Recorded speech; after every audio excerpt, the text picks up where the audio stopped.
Yo soy Pati Cereijo Yo soy Elena y Vilabrille. esto es La moda que nos parió. Hoy vamos a poner en palabras algo de lo que el futuro nos separa, solo un poco, ¿vale? Porque se habla mucho de moda digital, de la virtual, de 3D, ya sabéis que este es un tema que aquí nos fascina bastante, pero todavía sabemos muy poco. Cada vez que sale este tema, a mí me estalla la cabeza y a Elena le hormiguean los pies. Pues sí, yo me activo. Y bueno, estamos muy contentas porque tenemos hoy con nosotras para poder hablar de este tema a Jorge López. Él es investigador informático y uno de los socios fundadores de Sedilabs. Vamos ya a darle paso. Venga, vamos a Estamos darle paso. deseando charlar con él. Ahí está entrando. Hola Jorge, se le va conectando el micro. Hola. ¿Qué tal estás? Hola Jorge. Bien, gracias. ¿Vosotros? Gracias a ti, bienvenido a La moda que nos parió. Estamos muy contentas de tenerte aquí. Y bueno, A vosotros. Sí. vamos a ver, habíamos pensado... Vamos a empezar. Venga, dale, Elena. Sí. Venga, vamos a empezar primero. Si vamos a hacer luego, vamos a lanzarte unos conceptos clave, pero antes de arrancar con eso, cuéntanos un poquito qué es Sedilabs, para que sepan todas las personas que nos siguen, ¿no? Pongan en contexto.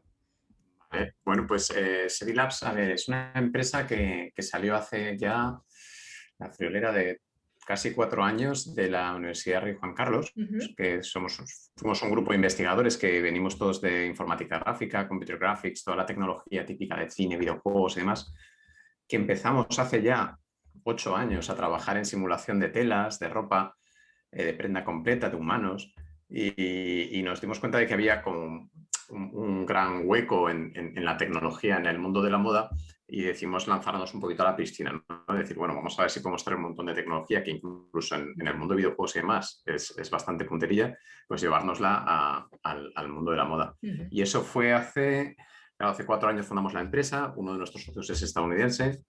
Entonces, la gran parte del capital viene de fuera, con lo cual nacimos con una startup un poco grande ya internacional. Ajá. Y desde entonces, pues bueno, fuimos atrayendo talento, buscando a gente especialista. Tenemos casi 11 doctores, creo, en el grupo de Sedilabs, de distintas especialidades, desde mecánica, redes neuronales, simulación óptica. Entonces, buscamos básicamente lo que empezó todo con simulación de telas a escala de hilo hace años y fuimos añadiendo problemas, ¿no? Pues fuimos conociendo los problemas que teníamos y nos metimos en todo, en hardware para escanear los tejidos, en software de rendering para hacer que la visualización fuera hiperrealista y predictiva. Entonces, bueno, pues esa ha sido la aventura. Llevamos ya 3-4 años de cerrar todas las tecnologías, de llevarlas a producto, ¿no? Porque desde lo que tú haces en la universidad hasta que eso sea un producto hay un trecho largo, ¿no? Y ese salto es un poquito el que hemos estado resolviendo estos 4 años y ya esperamos, pues bueno, de aquí a un año vista, yo creo, iremos sacando productos en secuencia y cada uno destinado a una parte, ¿no? Pues desde previsualizar prendas, bueno, varios de los temas que vamos a hablar hoy, o sea que más o menos un poquito todos los palos. Pues entonces vamos a empezar con el primero que tú has mencionado, que es la tecnología a escala de hilos. Lo que habíamos pensado hacer, para que también, para que lo sepan un poco nuestros oyentes, es que te vamos a lanzar una serie de conceptos y así tú nos vas contando un poco cómo se entienden, cómo se aplican y cómo nos ayudas a entender por aquí, ¿no? Entonces, la primera sería tecnología a escala de hilos, lo que sería el diseño textil en 3D y las ferias textiles. Háblanos de esto. Bueno, pues ¿dónde entra un poco nuestra tecnología ahí? Este sería como el primer paso para nosotros, ¿no? Que son los materiales. Si tú quieres hacer una simulación hiperrealista, no solo necesitas hacer pues, la simulación de la prenda, el corte, etcétera, pues como harías con Clo o con cualquier programa de 3D, sino que el material en sí tiene que estar muy bien modelado. Claro. Y ahí nos dimos cuenta de que teníamos que llegar a una escala de hilos para poder hacer las mecánicas de caída del tejido correctas, porque los métodos de simulación que se basan en mallas, que es un poco a lo que estamos más acostumbrados, que son mallas de triángulos, tienen un cierto límite. O sea, por la matemática, en los métodos que hay ahora mismo, que son los de Wiking y todos los métodos de elementos finitos que hay, tienen un límite para un montón de comportamientos mecánicos. Entonces ahí es donde decidimos bajar a nivel de hilo y empezar a desarrollar una tecnología de hilo. El problema de los hilos Claro, es que incluso una camiseta como esta tiene millones y millones de cruces de hilos. Claro. Y simular todo eso sin que le des al botón y te vayas no a tomar un café, sino a hacer una fiesta de 3 días, pues claro, no era viable. Entonces lo que nos metimos nosotros fue intentar reducir la matemática de eso a un modelo intermedio y acelerarlo todo lo que pudiéramos, no meterlo en tarjeta gráfica para que fuera rápido, que todos los cálculos fueran todo paralelos que se pudieran. Y bueno, pues esa fue nuestra primera tecnología. Entonces ahí empezamos a darnos cuenta de que la parte mecánica empezaba a estar bien resuelta, pero la parte óptica nos faltaba información. Entonces empezamos a trabajar con fabricantes de tejidos, ¿no? A contactar a las empresas que se dedican a esto. La primera, si no recuerdo mal, una de las primeras con las que hablamos así en serio fue Textil Santanderina, hace ya muchísimos años. Colaboré con ellos. Muy majos, la verdad, gente con un punto de vista muy a futuro, investigan mucho, todos sabemos cómo funciona la industria del tejido, ¿no? Que todo es para ayer, viven muy al día, tienen que producir muy rápido y entonces ellos nos sorprendió pues eso, que nos hablaron bien de ellos, por eso les contactamos y tal, y que tienen una visión muy de investigar, ¿no? Dedicarse a intentar hacer siempre alguna mejora en los procesos y demás. Y yo me acuerdo que hablando con... Da gusto porque tienen tradición, perdona que te interrumpa, Sí, tienen toda la tradición, luego tienen la cara todo el rato en el futuro y entonces a mí eso me emociona, ¿no? Es un ejemplo de cómo eso puede coexistir por su propia decisión, me refiero, sin que haya algo, ¿no? Como deciden hacerlo así, me parece encomiable, sí. Eso es. Sí, No, totalmente de acuerdo. Yo creo que eso es una de las cosas que permite que un negocio sobreviva a generaciones y generaciones y que haya esa mentalidad siempre de ir hacia adelante, ¿no? Y fue con ellos con los que descubrimos bastantes cositas del proceso, ¿no? De creación de textiles. Por ejemplo, me acuerdo que en aquel momento nosotros habíamos desarrollado un sistema que nos permitía predecir cómo se iba a ver ópticamente una prenda textil en función de la construcción, lógicamente, saber cómo estaba hecho el hilo, la hilatura, la torsión media, el tipo de fibra, si era de algodón, si estaba mercerizado o no, etcétera, etcétera, ¿no? Todos los parámetros físicos, más la concentración molar de tinte. En este caso lo teníamos modelado para tinte reactivo. Entonces, claro, cuando le dijimos a Juan, que era el encargado de allí de I+D, le estuvimos preguntando, oye, bueno, y cuando hacéis la inmersión, ¿no? del tinte y tal, ¿cómo podéis saber la concentración molar del tinte, ¿no? En este caso era vaqueros, ¿no? Con índigo y tal. Claro, él se me rió. ¿Cómo vas a saber la concentración molar del tinte? ¿Qué me estás preguntando? ¿No? Se reía, pues además es físico, o sea, a mí me suena porque yo ingeniería, pero no. Claro, sabía exactamente lo que le estaba preguntando, me decía, pero esto no funciona así. Entonces dice, no, claro, porque primero nunca te llegan los tintes igual, nunca tal. Al final lo que hacemos es sumergir en la tina, sacar, y como muchos sabemos los litros de tinte que ha absorbido el tejido, los que se han quedado ahí. Y luego encima lo que tenemos que hacer es esperar tiempo y ver qué reacciona, si hay que volver a tintar, no hay que volver a tintar, porque es que es muy difícil mantener una constante de esto. Entonces, claro, ahí nos dimos cuenta de que el proceso industrial tenía mucha complejidad para ser preciso. Y fue cuando nos lanzamos a hacer incluso hardware, ¿no? Y decir, oye, pues es que necesitamos algo para escanear los tejidos y que no importe cómo estén hechos, sino que nosotros podamos deducir los parámetros ópticos. Claro. Claro, entonces eso es lo que digo, que fue llevándonos una cosa a la otra, una a la otra, y nos metimos también en desarrollar un hardware de escaneo, ¿no? Wow. Y eso fue, por ejemplo, que de hecho funciona bastante bien. Ahora mismo lo que hacemos, tenemos un escáner que es único en el mundo en el sentido de que trabaja a escala de hilo. Imaginaros, ¿no? La típica fotografía del tejido. Si alguna vez habéis manejado algún escáner de tejidos tipo Visu o esos de los más sofisticadetes que vienen en videojuegos. Yo no. Pero que básicamente sacan fotografías al tejido iluminándolo desde muchos sitios. Intentan con eso reconstruir un poco el comportamiento, si brilla más o menos. Eso, recuperar un poquito la geometría. No a mucha precisión, ese es el problema. Solo pueden sacar el volumen 3D un poquito si los hilos son muy gruesos o si es una cosa un poco exagerada. Pero claro, nosotros necesitamos llegar a los hilos, saber las fibras que había, cómo están. Era una locura, ¿no? La velocidad de las flyout fibers, migration fibers, saber exactamente cómo estaba todo eso hecho. Y entonces lo que hemos desarrollado es uno que funciona en 2 escalas. Es lo que se llama un escáner dual. Por un lado saca una imagen, digamos, parecida a uno de estos escáneres, como si fuera una textura de esas que usamos en 3D, pero por otro lado también saca microfotografías a 2 micras por píxel. O sea, realmente estamos sacando microfotografía de las prendas. Y con eso podemos analizar las fibras y ver la estructura y hacer luego una reconstrucción 3D completa, en la que simulamos los hilos, simulamos las fibras en los hilos, simulamos, deducimos el coeficiente de dispersión de luz dentro de las fibras, etcétera, etcétera, etcétera, ¿no? Y realismo. eso es, el realismo para que luego es digan total. que la moda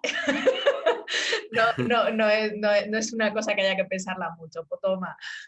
No, hasta que te metes, ¿verdad? Y ves la complejidad. El material es brutal. El material es una locura, claro, es que hay tantos niveles de detalle.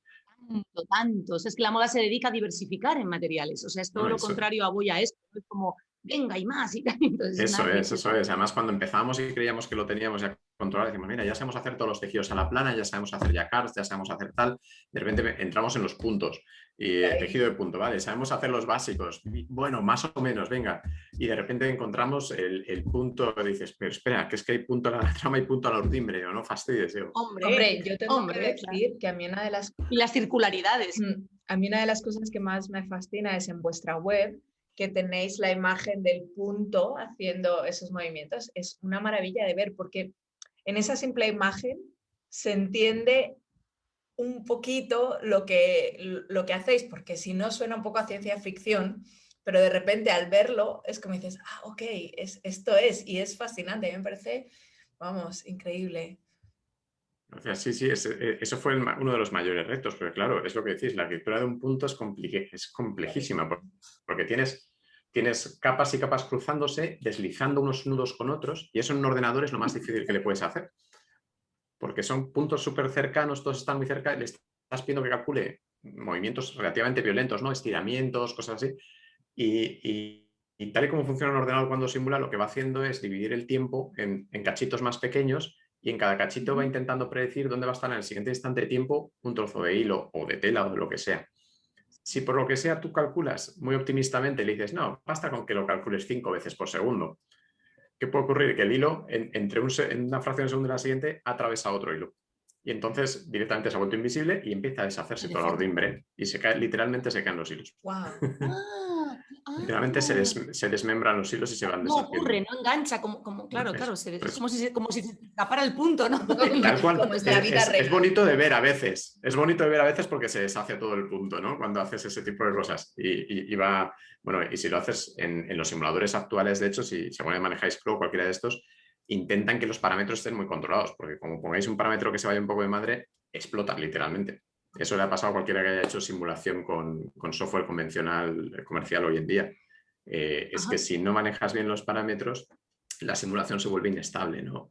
O colisiona mal y entonces atraviesa la tela del cuerpo por alguna razón y entonces empieza a desmembrarse todo y se cae la ropa se va cayendo literalmente al suelo. Wow, me parece una maravilla. Entonces, es como un videojuego, ¿no? Como lo haces mal y de repente consecuencias dramáticas ahí. Sí, en ropa siempre es divertido porque crea auténticas explosiones. Pues claro, es un reto para la tecnología del ordenador, ¿no? Eso es un poco de... No, perdón, sigue. Sí, no iba a decir, es un foco de problemas en realidad la ropa, porque son capas y capas de tejidos planos completamente que casi no tienen volumen, pero tienen, y que tienes que estar todo el rato comprobando cómo chocan, cómo deslizan, cómo se doblan. Por eso no estaba tan bien resuelto hasta ahora el tema de la simulación de tejidos, porque es complejo, es un tejido blando, en robótica no está robotizado, por eso pues, es difícil de manipular. Porque hasta ahora, perdona Jorge, una cosa que no había pensado, lo que estáis trabajando es cuerpo y una capa, una prenda, un algo, ¿no? De momento, entiendo que luego se podría llegar a decir un look de invierno y tengo aquí 10 elementos que se superponen en 5 años, pues venga, no sé, me invento. Pero... Trabajamos varias capas también, ¿vale? Está en prueba de concepto, no está en producto todavía. En producto nos hemos limitado, bueno, a una entre comillas. Tiene varias capas. Lo que pasa es que cuantas más vas añadiendo, más caro es la simulación. Claro. Pero sí, a nivel de escala de hilo, ese era uno de nuestros problemas. El generar 2 capas de escala de hilo era demasiado complejo el cálculo de colisiones. Se podía hacer, pero era muy caro. Y ahora hemos inventado una nueva técnica. Hace ya un par de años hicimos la prueba de concepto y lo mostramos, que sí que permite tener 2 capas con hilos y que deslicen entre sí. Y que sea rápido. Pues sería a lo mejor incluso como un forro, ¿no? De un forro. vestido. Es que era el caso, el caso que nos... es un bolsillo, un forro, cosas que van a estar en contacto. Esos detalles son importantísimos en el diseño de moda, ¿no? Al final, un digamos, 3 telas, como un bolsillo sería, ¿no? Con 3 capas de Sí. tela en un momento dado tienen un efecto sobre la piel porque están colocados en un determinado lugar del cuerpo que tiene una posible forma.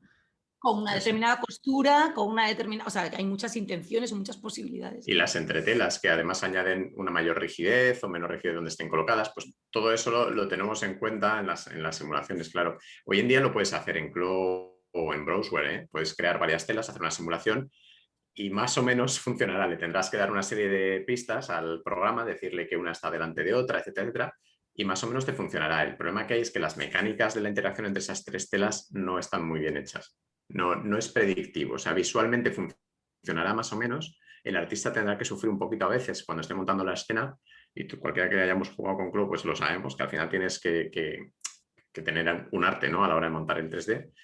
Y eso es diametralmente opuesto a lo que queremos promover desde SEDI, que es que no sea ese artista el que esté manejando los hilos, colocando las propiedades mecánicas de la superficie de la tela para que quede bonito, sino que sea un diseñador de moda que coloque, ensamble la prenda, ponga esto es un cosido 101, esto va a ir así con un orillado de medio centímetro, con un tal, y que sea el software el que se encargue de hacer toda esa parte por detrás, que haga la costura y el detalle por detrás, y no te preocupes tú de parámetros que no tienen nada que ver con tu mundo, ¿no? Es decir, que es un stack de texturas, que es una capa de albedo, de mapa de normales, de no sé qué.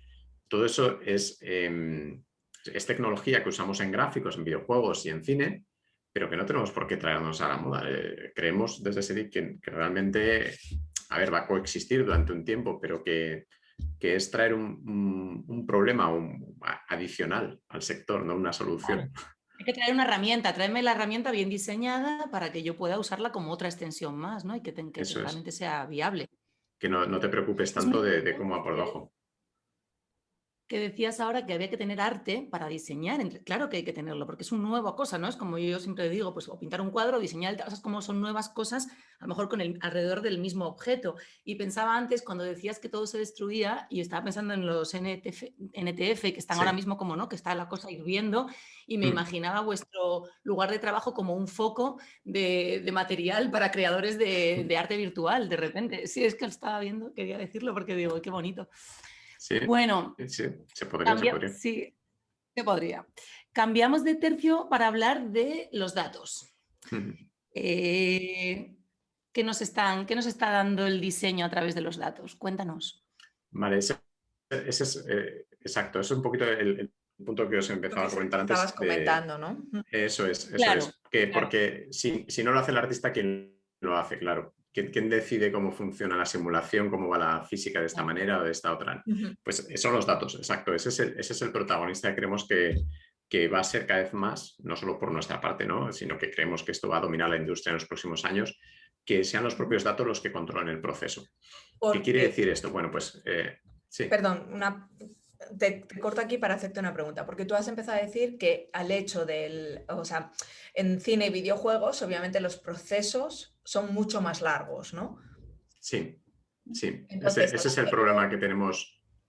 Dale. Eso es. Sí, os cuento, exacto. El problema que tenemos en gráficos, en nuestras tecnologías, es que nosotros durante muchos años nuestros clientes realmente han sido diseñadores gráficos, artistas de cine, de videojuegos y demás, que, digamos, trabajaban en grandes producciones, una película, un videojuego, una gran producción que valen cientos de millones, es decir, hay una inversión muy grande, y que al final van a hacer un producto que es relativamente denso, es decir, 1 segundo, 2 segundos de animación o de película pueden tener un coste altísimo de miles y miles de dólares y pueden intervenir muchísimos artistas en realizar esos pocos segundos de animación, ¿no?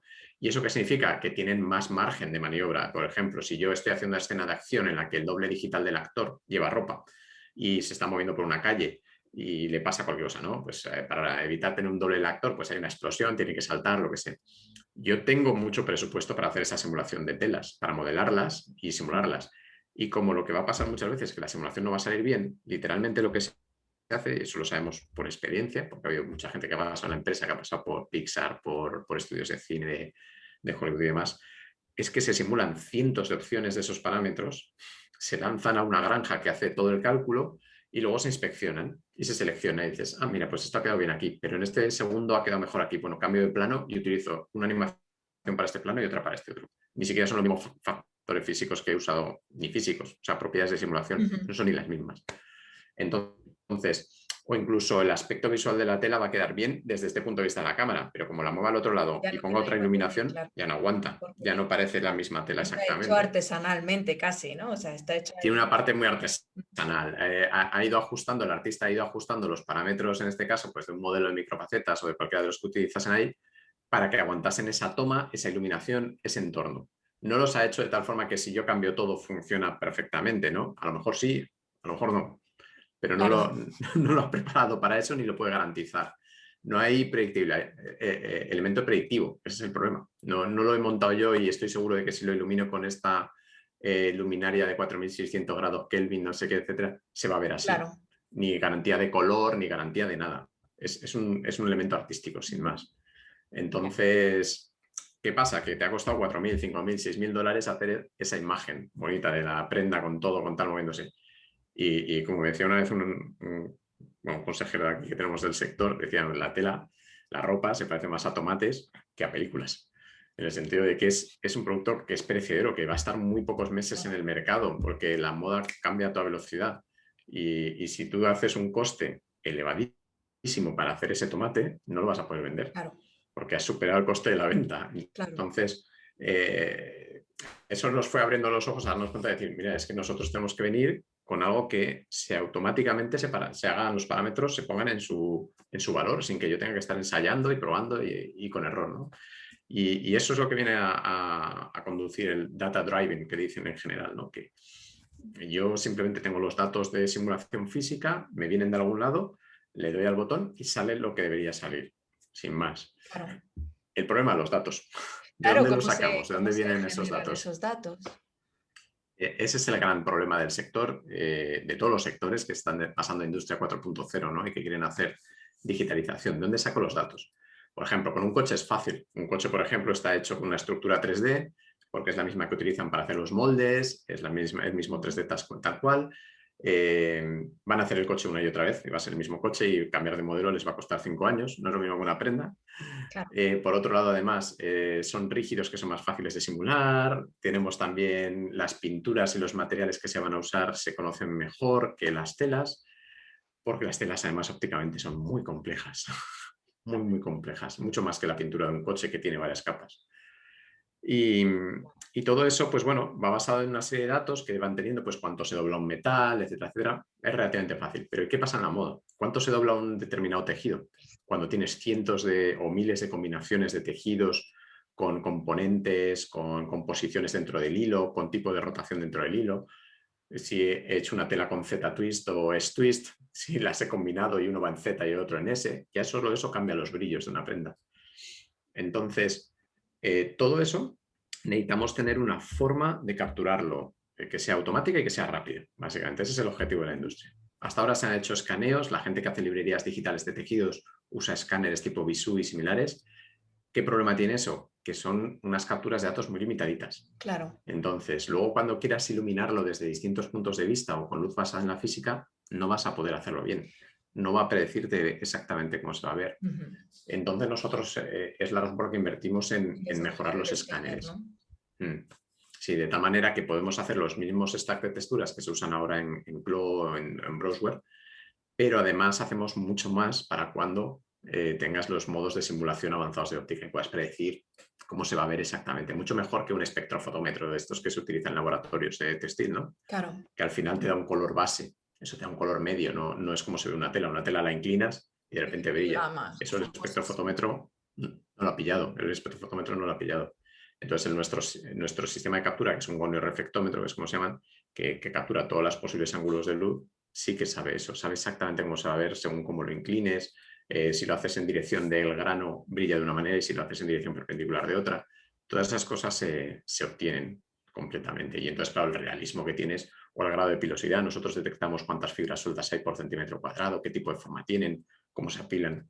Claro, y tú cuando lo inclinas, si tiene esa borrosidad típica de tener el vello, aparece. Wow. Y esas son las cosas que hoy en día, pues, solo lo puedes hacer con materiales súper artísticos hechos en Substance por un artista, y en cuanto los quieres renderizar, no funciona bien a escala de prenda completa, bueno, una serie de problemas técnicos, pero queda muy bonito en un close-up. Y en general son elementos que si no los tienes, no funciona, la tela no parece lo que es, no parece visualmente lo que es. Y para, por ejemplo, tener un muestrario textil, lo que decíamos, tener una forma de visualizar todas estas telas para luego vendérselas a un productor de ropa, o yo mismo, ¿no? Para tener controlado todo mi sourcing, todos mis proveedores los tengo en un solo sitio y estoy trabajando con un prototipo virtual de una prenda y quiero hacer pruebas sin salirme de lo que me deja mi jefe, ¿no? Con mi sourcing, que puedo usar y que no, pues por lo menos estoy usando mi biblioteca y ya veo, pues mira, con este tiene mejor caída. O incluso puedo ir a la biblioteca digital y decir, oye, dame uno que tenga la misma caída que este, pero el aspecto de este. Wow. Y eso lo puede... Claro. Ese mundo se abre, y eso, o sea, la creatividad aumenta, no se disminuye. Claro. El diseño a nivel de diseñador es una pasada. Claro, abre... Sí. Y eso me lleva un poco a nuestro siguiente concepto, que es doble concepto, que es redes neuronales y algoritmos. Ahí te lo dejo, esa receta. Pues es amplio este. Además está muy de moda ahora, ¿no? Con el deep learning y todas las redes neuronales, todo lo que están empezando a hacer. Bueno, hay mucho hype, pero el hype tiene fundamento. O sea, es verdad que las redes neuronales son una maravilla. Lo digo desde el punto de vista de que yo escribí una tesis y que la mitad de esa tesis hoy en día con redes neuronales es así. cuando a mí me costó mucho dolor con algoritmos, con métodos de hace unos años. Y para los que no sepan, ¿qué es una red neuronal? Para empezar por ahí. Venga, pues voy a hacer así un poquito un resumen de qué es esto. A ver, una red neuronal en realidad es algo que se conoce hace más de 25 años. Yo llegué a estudiarlas hace 20 años en la universidad. Pero las redes neuronales que nosotros estudiamos en aquella época eran, para ponerlo más simple, son un programa de ordenador, sin más, es un programa que intenta aprender una cosa o hacer una tarea mediante aprendizaje. Es decir, yo le enseño algo, le digo si está bien o está mal, y él aprende así una y otra vez hasta que cuando le enseño algo nuevo me da el resultado correctamente, ¿no? Esas redes al final están hechas como de pequeños elementitos que se parecen a nuestras neuronas. O sea, está inspirado por eso los llaman redes neuronales, pues están inspirados por los sistemas nerviosos, en el sentido de que tienes pequeñas neuronas, que son, imaginároslo en realidad como pequeños programitas muy tontos, muy simples, que lo único que dicen, me entra un dato y según el dato que me entra, la intensidad de ese dato, de la señal, ¿no? Si imaginaos que es una nota musical, me entra una nota musical más alta, más baja de un tono, en función de eso yo genero una salida distinta. Sí.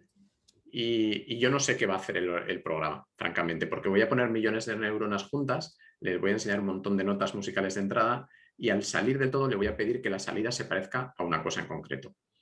Y a lo mejor es una melodía. Quiero que le lance 1 millón de notas y quiero que me haga una melodía al final. Wow. Y al final funciona así, se parece a eso de cuántos monos hacen falta para escribir el Quijote, ¿no? Aleatoriamente en un teclado. Pues se parece un poco a eso, le estás tirando un montón de datos que son relativamente ruidosos y al final estás pidiendo que los organice de una manera, ¿no? Entonces, en aquella época, en los 90, principios de los 2000, el problema que teníamos es que estas redes neuronales cuesta mucho calcularlas, necesitan mucho procesamiento y solo podíamos hacerlas con unas poquitas neuronas, unas muy poquitas neuronas. ¿Y qué es lo que aprendían a hacer? Pues pocas cosas. Pero hay una que usamos todos los días, que nos parece muy normal, pero viene de esas primeras redes neuronales de hace ya 20 años, que es entrar en un parking y que te reconozcan la matrícula del coche.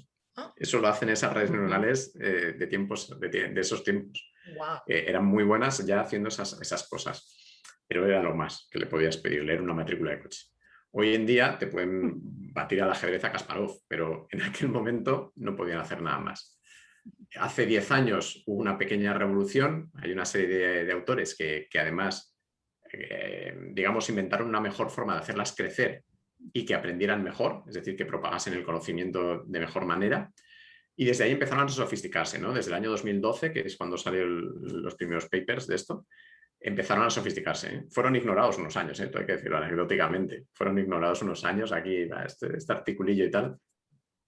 Luego rápidamente fue cambiando la cosa y ahora están en todas partes y además estamos experimentando con un montón de mecanismos complejísimos. Pero al final...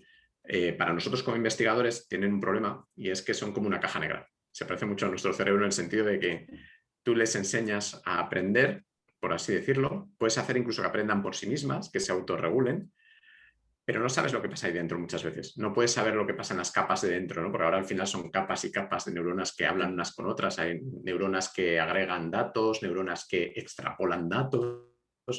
Es realmente complejo. Y en los próximos años lo que se va a ir viendo cada vez más es aprender lo que está pasando ahí dentro. Eso es lo que nos estamos enfocando ahora, aprender cómo funcionan por dentro o por qué funcionan tan bien, ¿no? Porque la primera sorpresa para nosotros a veces fue que bien funcionan las redes neuronales. Claro. Me parece flipante, es como que creas algo, como para que pase algo, consigues que pase ese algo, pero no sabes qué es lo que has creado. No sabes lo que pasa ahí dentro. Eso es. Wow. Sí, o sea, puedo maquillarlo un poco, pero es verdad, muchas veces no sabemos por qué han funcionado tan bien. Ahora cada vez más, porque cada vez se hacen más estudios sobre qué cosas funcionan, qué no, o cómo visualizar dentro de las neuronas qué están pasando en cada momento, pero sigue teniendo una componente también de arte desde el punto de vista científico el diseñar una buena red neuronal. Y la gran ventaja que tienen las redes neuronales al final es que son muy buenas haciendo tareas específicas si tienes buenos datos para entrenarlas. Entonces el problema es tener buenos datos para entrenarlas. Ese es el gran problema. Entonces, por ejemplo, en el mundo de la moda, ¿dónde podemos aplicar las redes neuronales? Bueno, los primeros sitios donde se están aplicando es en intentar aprender a partir de tus preferencias qué quieres comprar, ¿no? Es decir, si tú has comprado toda esta ropa, la siguiente prenda que vas a querer comprar es esta, te va a gustar esto o lo otro, ¿no? Es un poco en lo que se basa, es estadística. A veces lo llamamos aprendizaje neuronal, pero es una estadística muy avanzada al final. Por ejemplo, Truefit, o no sé si lo conocéis, que es una empresa que ha crecido mucho en los últimos 2 años, mucha inversión para aconsejar tallajes. Es decir, te compras una prenda y tienes un pequeño programita que si te has hecho la ficha con ellos, te recomienda automáticamente, coge la M de esta marca, coge la L de esta otra. No teníamos ni idea, eso lo podemos poner luego en el contenido extra. Sí, a mí sí pero no lo controlaba. Qué bien que lo hayas mencionado para... Pues Truefit es como uno de los grandes que se basa en datos. Entonces, me consta que hay varios retailers grandes en España que se están moviendo a adoptar Truefit y similares, pero tiene sus pegas. Tiene sus pegas Truefit y uno es que para generar tu ficha, para empezar, necesitas saber mucho de ti al principio, ¿no? Tienes que indicarle qué tipo de marcas compras, qué talla en cada marca, tal. Una ficha, ¿no? Ahí el Big Data aparece, ¿no? Como el asomando. Big Data. Así como... Es que el Big Data y las redes neuronales van conectadas, claro. La red neuronal necesita Big Data para aprender. Claro. Con Big Data funcionan las grandes redes neuronales al final. Y es eso. No es mala en sí misma, lo que pasa es que como hay mucho comercio, pues nos está un poco no resquemados. Porque no, y una cosa que nos... Perdón. Sí. No, continúa. Te iba a hacer una pregunta. Iba a decir eso, que el dato en sí eso es un mundo exacto. Los usuarios deberían ser dueños de los datos y el Big Data no es malo en sí mismo mientras se use de forma agregada. Es decir, que te anonimice de verdad a ti como individuo y simplemente te dé el beneficio de que exista. De buenas conclusiones de masa, pero sí que apela a tu intimidad ni a tu libertad. Ni a tu eso es algo que nosotros somos muy conscientes en la empresa. Nosotros sí que queremos a largo plazo tener una relación más cercana con la gente, por eso hacemos también simulación de humanos, de escaneos corporales, todo ese tipo de cosas. Son tecnologías que nosotros también manejamos y también vislumbramos un futuro donde haya probadores virtuales y tú puedas probarte la ropa y tener un armario virtual. Yo te quería preguntar. Eso es un montón de información, muy personal, ¿no? Exacto. Es que yo ya, si yo tengo una plataforma en la que hago esas simulaciones, no es que sepa ya la ropa que te compras, es que sé la ropa que te has comprado y no te has puesto virtualmente porque no te encajaba la talla. Sé lo que guardas en tu armario, sé tus preferencias a un nivel que no sabe nadie. Wow. Entonces, todo eso es una información muy privilegiada y nosotros, por ejemplo, si algún día manejamos ese tipo de informaciones, lo que queremos es que sean del cliente, el propietario sea el cliente, o sea, nosotros no facilitarle a las marcas tu armario virtual. Claro, porque eso es realmente ahí donde empieza. Estaríamos rompiendo la confianza, exacto, estaríamos teniendo un conflicto de interés porque al final... Sí, ¿nos van a pagar las marcas por las simulaciones y todo esto? Pues probablemente sí, salvo que carguemos el precio al cliente de probarse ropa por ahí por las tiendas virtuales, que es dudoso, tendremos que cobrar de las marcas, ¿no? O de los vendedores. Pero para no tener un conflicto de interés, no podemos traicionar a un cliente nunca, ¿no?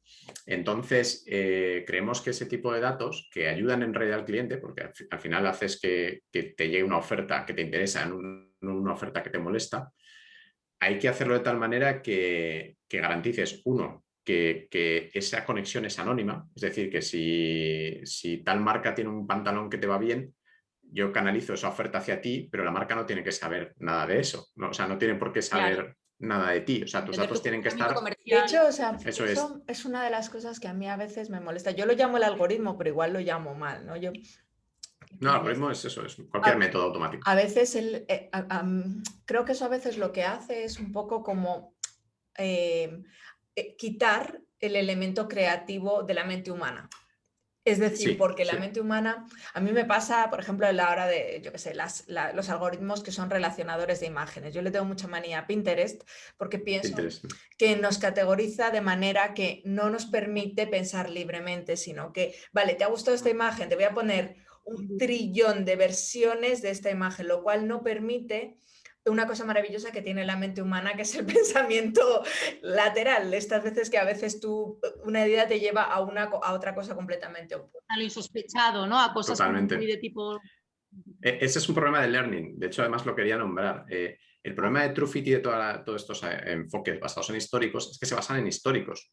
¿Qué pasa si tú cambias? Ahí está. Si cambia tu cuerpo. Es que nos cambia el cuerpo de un mes para otro, pero ya no solo eso. ¿Qué pasa si tú cambias por una decisión propia? Es decir, de repente te has hartado de todo lo que estabas haciendo en los últimos 3 años. No, si haces eso, todos estos algoritmos se rompen, claro, porque no hay histórico. No pueden recomendarte nada. No pueden dejarte esa opción de explorar. Entonces, eso sí que es una cosa por la que nosotros no creemos demasiado en la tecnología basada en histórico, sino que creemos que debe existir una forma de que tú interactúes, de que tú tengas un cuerpo que puedas cambiar continuamente, que puedas interactuar la ropa con ese cuerpo virtual si quieres o como sea, ¿no?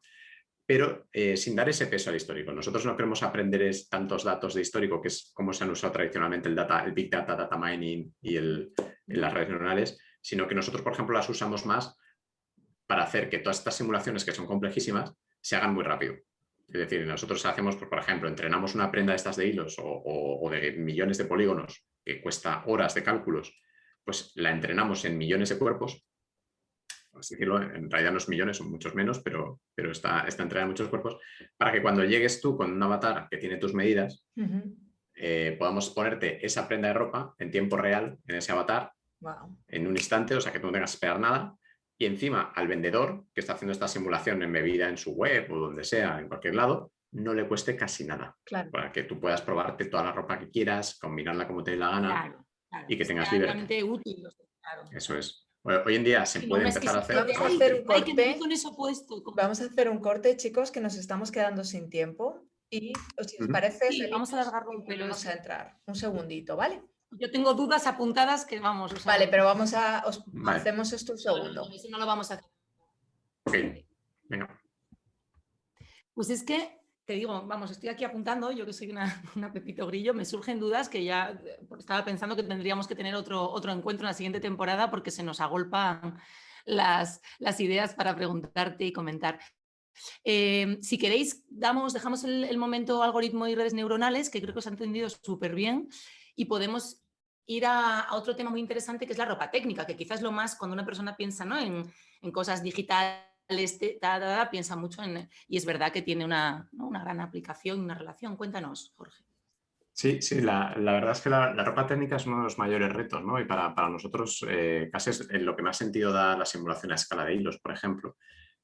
Nosotros trabajamos con alguna marca especializada en este sector, que no puedo dar nombres, no me dejan, pero que está muy interesada en tejido técnico y en simularlo bien, en ser preciso, pero a nivel de ingeniería incluso, porque... claro, en tejido técnico a ti te interesa muchas veces que sea ropa no solo que sea cómoda, que eso es obvio, casi siempre nos gusta que la ropa sea cómoda, sino que además quieres que haga algo, ¿no? O que modele, o que esculpa, o que ayude al cuerpo de alguna manera. Entonces implica que hay una relación muy fuerte o mecánicamente, digamos, entre la ropa y el cuerpo. Y no solo eso, ¿no? Las costuras, o que si tengo que poner una costura donde la pongo, la mecánica cómo afecta, si va a crear una sensación de confort o va a ser molesta. Y hoy en día con la tecnología que tenemos con triángulos, con pressure maps, ¿no?, los mapas de presión que se utilizan en algunos paquetes de software, pues tiene dos problemas. Tiene un problema que no podemos resolver todavía nadie, que es el problema subjetivo de confort versus presión mecánica. Es decir, no todos experimentamos igual una presión mecánica en una parte del cuerpo. Eso es algo completamente personal. Y varía los días, varía con los días. Hay veces, ¿no?, nos pasa, claro, todo. estoy con esta cosa que me aprieta y estoy como cómoda, parece que me tal, y otro día dices, es que no lo aguanto, ¿no? Y necesitas como algo que Eso es. te quede flojo y tal, es curioso. Sí, Eso es realmente complejo. Y lo que te decía, digo, tengo un socio que se dedica, tiene un proyecto europeo ahora de muchísimo dinero además, dedicado únicamente a detectar toda la parte mecánica de sensación, de toque, de tacto, de todo. Y lo que están haciendo es simular incluso la presión, cómo se traduce eso en presión real, en señal eléctrica en nuestros sensores de la piel. Y cómo llega hasta el cerebro. Pero claro, se quedan ahí. No pueden llegar al final del todo, queda la interpretación final. Y esa interpretación final hoy en día todavía no tenemos ni siquiera mapas que nos den una pista, ¿no? Entonces, esa parte a fecha de hoy va a depender todavía de encuestas subjetivas, ¿no? De gente, ¿no? Pero hay otra que sí que podemos hacer mejor, que es, vamos a ver mecánicamente exactamente qué pasa en cada lugar. Es decir, si yo pongo este tipo de costura, pongo este tipo de tejido, exactamente qué presión va a hacer y cómo va a modelar el cuerpo. Luego ya, traducir de esa presión en newtons por centímetro cuadrado a la sensación, eso lo tendrá que hacer la marca hablando con la gente, eso no se va a poder resolver todavía, Claro, que yo sepa, en porque lo que es muchísimos la años. ropa técnica tiene un montón de aplicaciones, o sea, nos sirve desde a lo mejor ropa técnica para competición deportiva de alto nivel, pero también se puede utilizar para cosas mucho más mundanas, ¿no? Como, Claro, laboral, por exacto, ejemplo, como exacto. para trabajar o Médicas y de exactamente. aplicación. Eso O sea, es. tiene un montón de Es cuestiones. Los wearables, o sea, todo lo que tiene que ver con mejorar, o sea, hay unas, ¿no? Hay unas claro, líneas ahí brutales. claro, en el momento en el que tienes una simulación, esa escala de hilos, tú te puedes plantear hacer muchas cosas ahí. Puedes sustituir un hilo por un hilo sensor, que en función de la tensión indique a un sensor en algún sitio qué está pasando ahí. Sensores térmicos. Todavía no nos hemos metido en ese campo, y eso que hablando con clientes siempre nos lo cuentan, ¿no? Nos lo preguntan. Temas de evaporación de humedad, de cómo diseñar a lo mejor las fibras y comprobar que se está produciendo eso, ¿no? O fibras más resistentes, simulación de desgaste. Todo eso todavía está más a futuro, o sea, por ejemplo, ni siquiera nosotros estamos haciendo ahora mismo simulación de ese tipo de procesos, pero irá llegando poco a poco, ¿no? Porque al final es ir añadiendo capas de complejidad a la simulación y que alguien esté dispuesto a invertir en la tecnología, en que quiera saberlo de esta forma. Pero como mínimo, lo que sí que os puedo decir que estamos haciendo es el ayudar a decidir si con determinado hilo, que tiene unas propiedades mecánicas y determinada estructura de hilatura, si puedo replicar otras o puedo hacer este comportamiento mejor aquí y distinto allá. Entonces, claro, todos conocéis Imashake y Stoll, toda esta maquinaria que se puede programar, pues eso te empieza a permitir hacer whole garments que directamente tengan una arquitectura de mesh distinta según la parte del cuerpo, ¿no? Entonces, se puede llegar algún día llegaremos a esa customización total. De hecho, ahora que comentas lo de Sigma, que yo la otra marca no la conozco, pero un poco un mensaje por si nos escuchan, bueno, estudiantes o gente que le interese, ¿no? A lo mejor darle un esto. Comentábamos, ¿no? A veces, Jorge, que hay un gran gap, ¿no? Que siempre ellos están deseando que la gente se interese por esto, se forme, porque realmente hay todavía mucho por desarrollar. Lo digo para quien pueda estar interesado, que hay bastante opción de futuro. Es uno de los problemas del sector, exacto. Se quejaba, gente que conozco allí, se quejaban de eso, de lo difícil que es conseguir que haya gente formada, por mucho esfuerzo que hagan de acudir a las escuelas, a las universidades. Falta formación no solo a ese nivel técnico en maquinaria tipo Sigma, que es complejo aprender a programar bien y diseñar bien esa costura, perdón, esa lectura, sino también en general, ¿no? Todo lo que es aplicaciones 3D. Aunque nosotros o gente como nosotros traigamos más manufacturing al proceso para que no sea tan computer graphics, sino que sea más moda, vas a seguir necesitando una formación técnica de ensamblar una prenda en 3 dimensiones. Va a ocurrirle que al diseñador le va a interesar aprender un poquito de técnica, ¿no? Muchas veces siempre nos encontramos esta dualidad de, no, yo es que soy patronista, yo soy diseñador, y son como dos mundos. Va a empezar a pasarte que si quieres diseñar cómodamente en 3D vas a tener que saber algo de técnica. Y lo mismo, si eres técnico de patronaje vas a tener que pensar un poquito más fuera también de 2D, ¿no? Sino que es un patronista tan bueno, ¿no? El saber pasar de 3D a 2D. Exactamente. Pero a lo mejor ya pasaba antes, ¿no? Que el diseñador, si sabe patronaje, en principio, hay gente que no lo estudia y tiene la intuición, pero cuanto más técnica conozcas y más herramientas, luego con el lado creativo, más potencia, exacto. Con la parte virtual. Claro. Y ahora que hablábamos de formación, ¿no? Y un poco de estas posibilidades, cuéntanos, Jorge, porque estáis dando, vamos a dejar los links para la gente que esté interesada, habéis dado unas charlas, ¿no? Hace poco, muy interesantes. Sí, hemos participado, hasta hace unos años nosotros estábamos en modo oculto, ¿no? Como ninjas, no salíamos en ningún sitio y ha sido este año el primero que hemos empezado a acudir a eventos y a contar un poco lo que hacemos. Mientras os preparabais no decíais nada, ¿no? Y ahora ya claro, claro, ahora ya podemos contar porque ya Claro. no nos pillan, ¿no? Tan rápido, ¿no? Que tenemos Amazon y a todos los grandes siempre ahí cerquita. Entonces tenemos que correr mucho. Y bueno, ahora hemos empezado a salir más y, por ejemplo, salimos en PI Apparel, que es una conferencia que le recomiendo a casi todo el mundo en general porque se tratan siempre temas muy punteros y toda la gente que está en temas de innovación suele seguir esa conferencia. Entonces, yo participé hace poco en un panel que iba precisamente sobre la experiencia del probador, qué podemos hacer en probadores virtuales, dónde estamos ahora, cómo de lejos vamos a llegar. Entonces, esa charla va un poquito por ahí. Pues eso lo colgaremos en el material extra para que lo puedan ver. Y luego también, hace poco dimos una charla que tuvo muchísimo éxito, hace 2 días, que fue en la Universidad Rey Juan Carlos. Tenemos allí también hay un grado de moda y un grado de videojuegos. Yo soy profesor en ese grado de videojuegos y decidimos hacer un evento conjunto ahí. Y oye, pues estuvo bastante bien, dando la perspectiva de los dos lados. Moda de videojuegos va a ser una cosa cada vez más fuerte, es un tema que nos interesa también muchísimo aquí, porque es fascinante. O sea, al final cada vez la moda está entrando más en el videojuego y de la misma manera que el videojuego entra en la moda, ¿no? Aunque sea diferentísimo. Eso es. No, la técnica está ahí. En el momento en el que la demanda esté, eso va a empezar a ocurrir. El que la gente quiera tener los outfits, ¿no? Tu estilo, que lo puedas llevar de un juego a otro. Incluso que se adapte a ese propio juego, a la estética del juego, aunque sea con variaciones, ¿no? Todo eso va a acabar aburriendo, que tengamos nuestro propio armario virtual con personajes, con cosas que podamos mover entre juegos. Esto cuando se pongan de acuerdo y alguien lo consiga, va a ocurrir, ¿no? Me recuerda que la técnica ya lo está. comentaste cuando lo hablamos un día, el otro día que me pareció fascinante, de que se podría incluso empezar a hacer ya un poco vestuario virtual, de la misma manera que podemos comprar un ebook, podemos comprar la prenda virtual o la prenda física, de manera que sirva la prenda virtual para vestir a nuestro avatar cuando empecemos a utilizarlo, si es que eso ocurre, ¿no? Eso es. Claro, como eso tu traje de la Barbie. Exacto, ¿no? Es tal cual. Tal cual. Sí. Eso existe ya hoy en día. Lo que pasa es que ahora mismo el skill, las habilidades que tienes que tener para hacer ahora mismo un skin completo para un juego en concreto, son más 3D que de diseñador. Quiero decir, es una pena porque todavía el conjunto requiere saber cómo hacer primero las prendas en Marvelous o bueno, que es como el Clo, pero de los videojuegos, que es de la misma marca. Hacer las prendas, pero es que luego tienes que montarlo en el personaje, tienes que hacer la animación, el rigging, que es toda la asignación de vértices. Es un proceso que es muy, muy de computer graphics, no es de moda.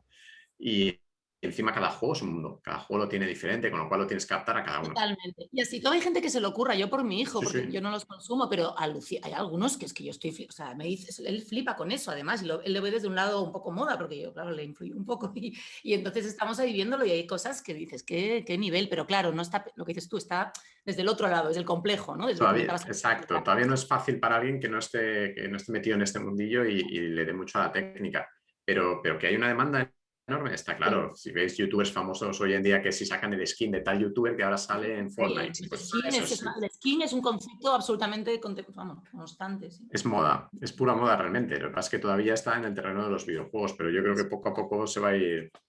Se va a ir colocando. Bueno, pues vamos llegando al final, ¿no? ¿Qué nos queda? La pregunta, lánzasela, Elena. La pregunta, hablando de futuro. Pues nos queda la pregunta que siempre está, que es la última y es para cerrar y para que nos digas lo que tú quieras desear. Es el kit de deseos moda. Entonces, lo que tú quieras, Jorge. Moda / tecnología. Moda o no, o sea, igual te pones creativo y nos hablas de un telar de... No sé, ¿qué puedo contaros? Pues... no sé, yo creo que una de las cosas que me gustó de meterme en este mundillo, entrar un poco en la moda desde los videojuegos, es que desde hace más de, no sé, hace 20 años, ¿no? Yo leía libros de William Gibson y de toda esta gente que se llaman Cyberpunk. Es un género en sí mismo que hablaba de los mundos virtuales, ¿no? De cómo vivíamos vidas digitales, alter egos, ¿no? De nuestra propia forma de ser, pero bueno, nuestra propia versión digital. Y en aquella época pues salió Second Life, salieron algunos proyectos que intentaban, en el fondo se inspiraban en estos libros y siempre parecía que llegaba pero no llegaba. siempre parecía que llegaba, pero no llegaba. La gente sí, tenía un tirón y luego se morían estos mundos virtuales y estos dobles digitales. Y yo creo que todo esto pasaba porque no había una contrapartida en el mundo real, no había un algo que lo conectara con nuestro día a día, que nos resolviera problemas del día a día, ¿no? De que con el COVID nos hemos vuelto más digitales, Sí. pero hasta ahora no. Entonces, yo creo que, o deseo que esto acabe ocurriendo de una manera u otra, que tengamos esos alter egos digitales. Y creo que la moda va a ser uno de esos vectores que va a hacer que acabemos teniendo un duplicado digital, porque llegará un momento en el que podamos tener tanto las prendas físicas como las virtuales en nuestras manos y que ese avatar digital nos va a ayudar a interaccionar entre los dos mundos. No va a ser un mundo aislado, sino que va a tocar lo que hacemos cada día. A mí, mientras se mantenga el otro, es que yo, no es el No, sumar. sí, no quiero irme al mundo digital puro, no, eso. Claro. Hombre, yo a mí mí me me parece que en Que determinados... exista para bien, ¿no? O sea, que sea una contribución. Exacto, que sea una forma de que te ayude a Mejorar hacer las cosas vidas, ¿no? nuevas, a explorar, a hacer cosas que no podías hacer hasta el momento. Yo creo que el impacto va a ser enorme en nuestra vida. Me gusta centrarme en el positivo. Creo que el impacto positivo va a ser que vamos a tener una personalización total, que vamos a tener que repensar cómo funciona el branding, las marcas, cómo funcionan muchas cosas. Va a existir la producción local, eso va a ayudar a muchos diseñadores. Creo que vamos a tener, si hoy en día tenemos 1000 diseñadores, por así decirlo, gracias a los mundos digitales vamos a tener 10.000. Eso es lo que también creo. Creo que se va a crear más, no menos. Y que haya más creatividad y más diseño aplicado en general en la vida, para mí son buenas noticias, porque es un modo de pensamiento, ¿no? De pensar, construir, comunicar, que me parece. Entonces vengo a resumir un poco eso, que las redes neuronales no vienen a quitarnos el trabajo, sino todo lo contrario. Vienes a darnos nuevos trabajos. Eso es. Exactamente. Pues antes de despedirte, ¿dónde te pueden encontrar? ¿Dónde os pueden encontrar? ¿Dónde os pueden seguir? Vale, nosotros todavía hay que decir que tenemos una presencia lamentable en las redes sociales. Porque sois ninjas, sois ninjas. Somos todavía un poco ninjas y no nos hemos lanzado a estar ahí, ¿no? Entonces, si nos buscáis por LinkedIn, solemos estar, estamos ahí, es la única web donde publicamos cosas de vez en cuando y la gente que está en la empresa nos podéis encontrar fácilmente a través de LinkedIn. Y es fácil, es relativamente fácil enlazarnos. Algunos de nosotros posteamos, ¿no? Estoy nombrándote a ti, Isaías, que sueles hacer por ahí. Es uno de nuestros diseñadores que hace mucho videoblog. Pero en general, pues eso, en Seri tenemos el contacto en Sericom, Serilabs. Si buscáis cualquiera de eso, con doble D nos encontráis. Luego, bueno, pues para mí si queréis poner por ahí la dirección de contacto, ningún problema también. Lo linkaremos. Claro, sí, contenido extra para que os puedan seguir, pero bueno. Sí, yo tengo web personal y demás, pero vamos, independientemente de eso, intentaremos a través de LinkedIn, iremos creciendo las redes sociales para que podáis seguir lo que vamos haciendo. Y yo espero que a partir de este año hagamos más ruido. Y se nos vea. Pues sí, porque tenéis un proyecto que es, bueno, a mí yo ya lo he dicho al principio, me estalla la cabeza. Es que cuando no estabas decía que a mí me estalla la cabeza con este tema y Elena le hormiguean los pies. Así que... Está bien. Jorge... De hecho, ya lo dije, vuelvo a decirlo, tengo aquí dudas que ya te pillaremos. Sí, porque te molestaremos más y te pediremos que vengas más veces a hablar con nosotras. Ha sido un súper placer, 1.000.000 de gracias. Encantado. Y que vaya súper bien y estamos en contacto. Mucha suerte, sí, que levanten todos los proyectos, que se puedan contar a lo largo y ancho del universo. Y nada, muchas gracias. 1.000.000 de gracias por estar con nosotras. Cuídate mucho, Jorge. Chao, gracias. Besos, chao. Y bueno, nosotras por aquí ya vamos terminando, ¿no, Elena? Pues sí, nos despedimos y a ver, ya lo sabéis, la web lo tiene todo. Lo podéis encontrar y si no es así, pues nos avisáis y os contamos lo que haga falta, que somos majísimos. Exactamente. ¿Dónde nos podéis ver, Pati?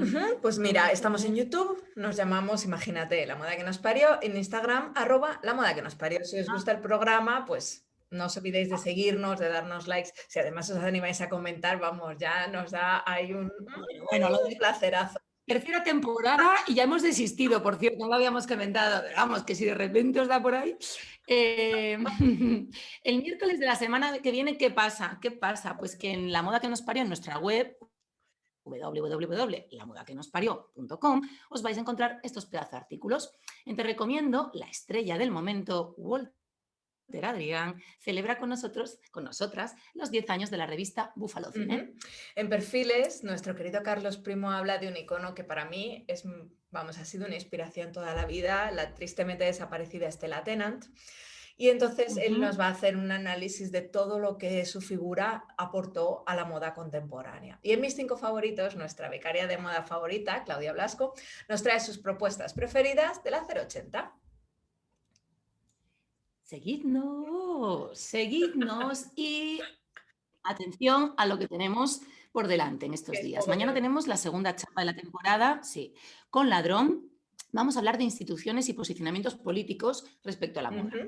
Y el próximo viernes, en nuestra habitual Hora del Vermut con David Alarcón, pues vamos a poner en pausa por ahora el ciclo Mala Praxis, sería el tercer capítulo para cerrar esta primera incursión. Vamos a hablar de esa fina línea que divide el plagio, la inspiración, en fin, apetecible, ¿no?